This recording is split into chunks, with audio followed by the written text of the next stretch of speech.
DC generator यानी direct current generator एक ऐसा उपकरण है जो यांत्रिक ऊर्जा को इलेक्ट्रिकल ऊर्जा में बदलता है। इसकी कार्यप्रणाली बहुत ही दिलचस्प है।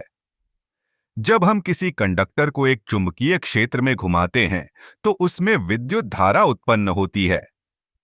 यही सिद्धांत डीसी जनरेटर का मूल आधार है। डीसी जनरेटर में मुख्यतः 4 भाग होते हैं: स्टेटर, रोटर, कम्यूटेटर और ब्रश। स्टेटर वह हिस्सा है जो स्थिर रहता है, जबकि रोटर घूमता है। रोटर पर एक कॉइल होती है जो चुंबकीय क्षेत्र में घूमते समय विद्युत धारा उत्पन्न करती है। कम्यूटेटर का काम धारा को सही दिशा में प्रवाहित करना है ताकि हमें एक स्थिर डीसी आउटपुट मिल सके। अब बात करते हैं इसके कार्य करने के तरीके की। जब रोटर घूमता है तो कॉइल चुंबकीय रेखाओं को काटती है। इस प्रक्रिया को हम फैराडे के नियम के अनुसार समझ सकते हैं। जैसे जैसे कॉइल चुंबकीय क्षेत्र में घूमती है, उसमें विद्युत धारा उत्पन्न होती है।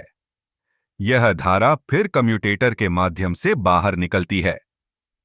डीसी जनरेटर के कई प्रकार होते हैं, जैसे कि शंट जनरेटर, सीरीज जनरेटर और कंपाउंड जनरेटर। शंट जनरेटर में फील्ड कॉइल और आर्मेचर कॉइल समानांतर जुड़े होते हैं। यह स्थिर वोल्टेज प्रदान करता है।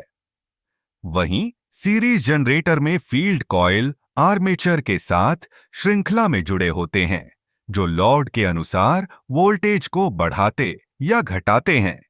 कंपाउंड जनरेटर दोनों का मिश्रण है, जो बेहतर प्रदर्शन देता है। डीसी जनरेटर का उपयोग कई क्षेत्रों में होता है, जैसे कि बैटरी चार्जिंग, इलेक्ट्रिक ट्रेनों में और छोटे उद्योगों में। इसकी विशेषता यह है कि यह सरलता से नियंत्रित किया जा सकता है और इसकी आउटपुट वोल्टेज को आसानी से समायोजित किया जा सकता है। हालांकि डीसी जनरेटर के कुछ नुकसान भी हैं। इसकी दक्षता एसी जनरेटर की तुलना में कम होती है और इसे बनाए रखना थोड़ा कठिन होता है। इसके अलावा समय के साथ ब्रश न कम्यूटेटर में घर्षण के कारण समस्याएं आ सकती हैं।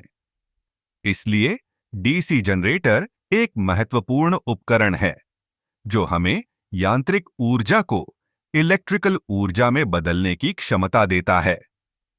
इसकी कार्यप्रणाली और उपयोगिता इसे एक अद्वितीय और आवश्यक उपकरण बनाते हैं, जो आज भी कई क्षेत्रों में उपयोग किया जा रहा है।